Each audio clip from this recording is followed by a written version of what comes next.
আপনারা যারা ভাই এই এন্ড্রিকটে ভালো ভালো বইলা মাথায় দিলা নাচতেছেন, আপনাদের মতো আমিও প্রথম মেরে ভালো ভাবছিলাম, কিন্তু না, এখন দিয়ে জন্মের জারুগা। তুই ভাই ছোট মানুষের মতো থাকবি। তুই কি লিগা কিছুদিন পর পর গিয়া এক দলের সমর্থনদের পিছনে আগুন দিবি?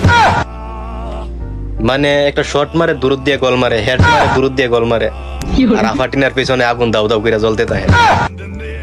তুই ভাই ছোট মানুষের মতো থাক, আফাটিনার পিছনে আর আগুন দিস না। কিছুদিন পরে আর বিচারে পাওয়া যেত না, এমনিতে আর বিচারে পাওয়া যাইতেছে না, কিছুদিন পর পাওয়া যেত না।